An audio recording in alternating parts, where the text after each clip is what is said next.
This video has been, it's been on my list of things I wanted to do. Uh, Putting aside the normality for me of making videos about pipe tobacco and reviewing that, as well as, putting up some of my music or smoking and chatting a little bit. I have been wanting to, for a while now, do a pipe review, an actual, the actual pipe and not just the tobacco. Now, I'm not here to talk about why these pipes that I'm gonna be talking about are better than anyone else's, or superior in some way. I feel that many people would agree with me when I say that sometimes pipes can just be great, and sometimes a pipe's quality is so subjective and so specific to a person that it could be hard to listen to somebody talking about why a particular pipe is great and you should buy it. So I'm not here for that. I'm not here to advertise for anybody. God knows I'm not getting paid to do this. But I'm here to talk about something that's special to me, something that I love.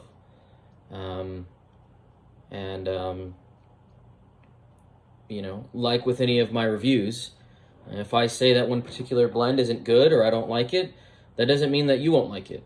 That doesn't mean that that has any bearing on you. But if some of the things that I talk about you resonate with, then maybe that will help you to make a decision to get that tobacco, or maybe to pass on it and keep your money for another one. But in any case, I want you to treat this review of pipes very much the same. Take what I say with a grain of salt. If you resonate with it, then I'm thankful, and I hope that I can help you in some way, whatever that way may be. But I wanted to talk about these pipes that, quite honestly, I don't have a lot of information on. I have an idea that might be cool, but I don't know if it'll pursue it. But the idea that the maker of these pipes I could interview, maybe. I don't know if he'll agree to that, or if that's something that I'll end up having time for, but in any case, I would have fun interviewing other pipe makers or blenders of tobacco. It's just a thought. So anyways, I've got 3 pipes, and the first one I'm going to talk about is one that I got when I was deployed and in South Korea. I had picked up the hobby shortly before getting deployed in pipe smoking, and the pipes that I smoked at the time was whatever I could find, whatever somebody would give me. I didn't feel comfortable making a purchase for a pipe that was expensive by any means, or cheap. I just didn't know what was quality. That's really where I stood. I didn't know if I could take somebody's word for a good pipe or a bad pipe. So even then, I was thankful, looking back now, to have an instinct that has served me well, because I think that truth is something that still rings pretty clear, that a no-name pipe from God knows what time and who knows where it's been, somehow can come into your possession and be your daily smoker in your favorite pipe for no other reason than because you love it. I know that there's many pipes that smoke great, that feel great in the hand and look good too. But for me, I wanted to get a pipe that was unique, that was one of one. There was something alluring in the idea that if I got a pipe, say, one of these Sherlock Holmes pipes, that there's many like this one. I'm not alone in smoking this. I'm sure there's many people out there that have this exact pipe, or one of those, or any of the other big name brand pipes. They're fantastic pipes. They're great pipes. Love them. But I just had this desire after I'd been smoking for a few months and kind of learned how to smoke and foster the flame. I thought, you know what, I'd like a pipe that's one of one. And at that point in time, I had come across this gentleman from the Netherlands who carved his own pipes, and something about his pipes were attractive to me. Maybe their shapes. I liked the idea that he was a stonemason that got into carving pipes. But out of that, that's basically all I knew, and so it really felt like kind of throwing a dart in the dark. I really didn't know if it was going to be great or not, but sure enough, I really enjoyed these pipes. So this is the first one that I got, and you can tell this particular pipe. I've smoked the crap out of it. It's a smaller pipe, it's a shorter pipe, but I absolutely found this pipe to be one of my first dear friends. This pipe has attached with it so many memories and so many emotions. When I was in Korea, I was very sad and in a dark place and struggling because at that point in time I was an alcoholic. And to get through my day and to get through the week, I would drink a lot of beer.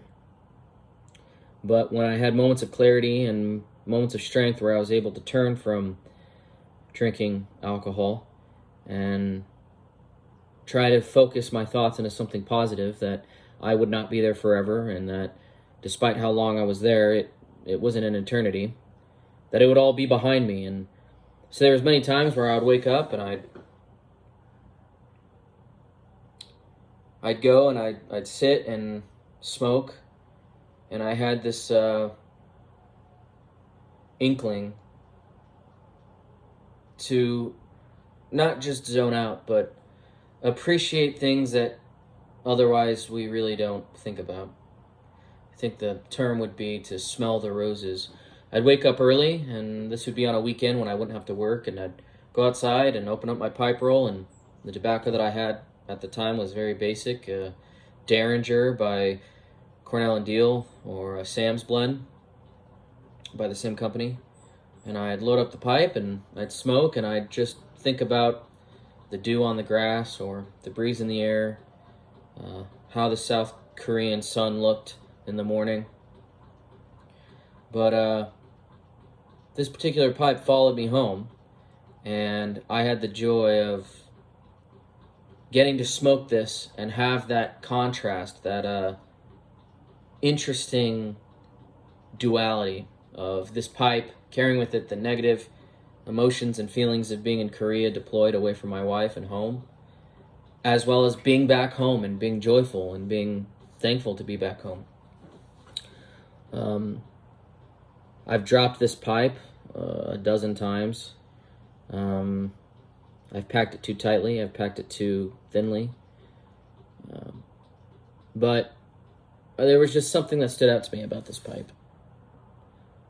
And over time it's become a cherished member of my collection. Not too long ago I picked up another pipe from Martin. And it was again because of my attraction to billiards. But here's what it looks like. Nice bowl, nice big bowl, and really just an elegant sort of flair on a basic billiard. But I love everything about these pipes. I love the way that they feel in the hand when you're holding it. I like the way that it feels in the mouth when you're clenching. I love the grain.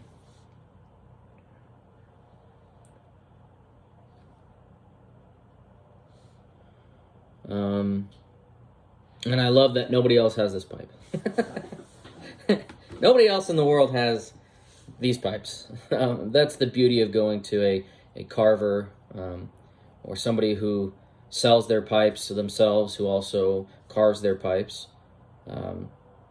Again, I don't want anyone to take what I'm saying and turn it around and say that I'm not giving credit or respect to the people that carve pipes at Peterson or any of the other big companies.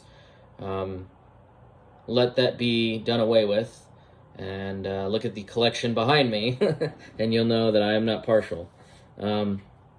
But I loved the bit, the mouthpiece. Just thought it was so cool. Those colors and how it just looked like it's a complete pipe. There's nothing I could want more on it. Most recently, I picked up another one that just came in today, which is the basis for why I'm doing the video.